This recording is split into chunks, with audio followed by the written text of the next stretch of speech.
Black and ugly as ever. However, he stayed Coochie down to the socks. Yo, what up, niggas?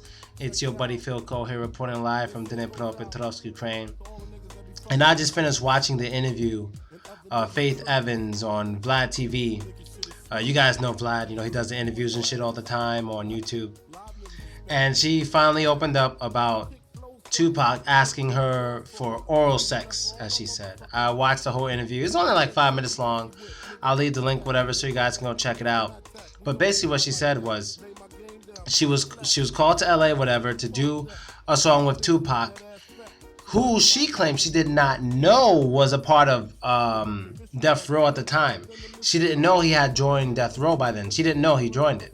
So when she went over there to do the song, she thought he was with the label he was with last. So she had no idea he was with Death Row. So they call her there, whatever, she goes, and she says as soon as she walks in the studio, she sees all the Death Row people, the Dogg Pound, all that shit. She sees them all, and they're all in there. So she's like, it's too late. I'm here. Might as well just get comfortable, be friendly, do my job, get paid, and get out of here. That's how she saw it. But she said if she had known that Tupac was a part of Death Row, she wouldn't have went there. She said she wouldn't have done shit for him. That's what she said. She wouldn't have done shit. Only reason she did anything was because she didn't know he was with Death Row, which of course we know Bad Boy and Death Row were going at it at the time. So she does the song, whatever. She smokes with them. She drank some beers with them, whatever. Then afterwards, back at Tupac's hotel, where she went to get paid because they owed her $25,000 for a chorus. Yo, these singers be making that bread. And this shit was like what, 20 years ago? I don't know, like 16, no, maybe 20, maybe 20 years ago. They were paying her $25,000 for a chorus. Imagine how much they get now, maybe $50,000 just for a chorus. Damn, I gotta learn to sing. God damn, that's crazy bread for one I would expect like 10,000, but 25,000. Damn, I thought like only Madonna gets like that for a chorus or something, but shit, 25. All right, sorry, but yeah, she went up there to get a 25. Then she said he basically rudely asked her for oral sex, even though he knew she was married to Biggie. I think the reason he asked was because he knew she was married to Biggie, and he wanted something. He would have probably taken a picture or a secret video, maybe to embarrass Biggie. Because, they weren't getting along at all at the time. You know what I mean? So that's basically what happened. That's basically what she said and whatever. But I know some people will be offended that she's speaking about Tupac like this after his death and all that shit. I know. I don't know where I stand on it. I'm on the fence, whatever the fuck. But I guess it was just something she had to get off her chest. And she has a lot of chest, so she was talking for a minute. And as for the whole Death Row thing, being... Death Row being against Bad Boy and shit.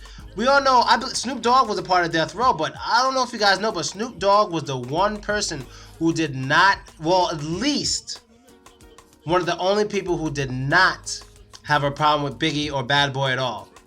He was cool with Biggie before he got with Death Row, and he stayed that way. That's why Pac was kind of beefing with Snoop right before Pac died. There's interviews and shit of Snoop talking about this on YouTube and all that. Snoop was cool with Biggie. He was cool. Even after he got shot at in New York, he was still cool with Biggie. And what's funny is when he got shot at in New York, that was actually Biggie's fault. When Snoop Dogg's trailer got shot up, that was Biggie's fault. I don't know how they remained cool after that, but they remained cool. What happened was, when Snoop Dogg was doing New York with the Dogg Pound, when they were kicking down the buildings and stuff, they did some scenes in Times Square. They actually went to Times Square in New York City. Biggie goes on Hot 97. He says some shit like, I can't believe New York, y'all niggas letting Snoop Dogg and the Dogg Pound making videos on the East Coast like this. What the fuck, since when we get this off? And within an hour, Snoop's trailer was shot up. But Snoop wasn't in it at the time, but his trailer was shot up. So I don't know how they remained cool after that. And then after that situation, Snoop did a song with Big Pun, Deep Cover. But Snoop wasn't he didn't come to New York to do the video. So the reason why I say Snoop Dogg is a gangster, because Snoop Dogg is not only just a gangster, he'll kill you if he has to, but he's fucking smart. He's extremely intelligent. He's not one of those guys just like, I'm gonna go do whatever I want, fuck niggas. No, he's smart.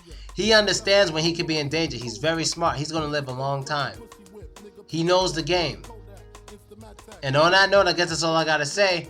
You know, rest in peace to the big homie. Well, that's actually some West Coast talk, but rest in peace to my nigga Biggie. You know what I mean? It's been like what, 18 something years, something like that. You know, I miss him. I'm sure a lot of us do.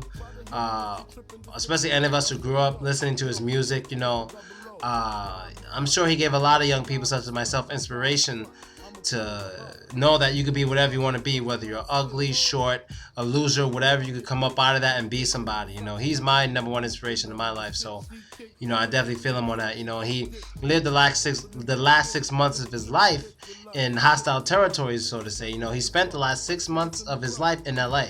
You know, that's how he spent it. That was after Tupac died. He was still in LA. He didn't leave. You know, he did what he wanted to do. He felt he was a man. He could be where he wanted to be, and I feel the same exact way. So, yeah, that's basically it, people. Let me know what you think, and I'm out. Later.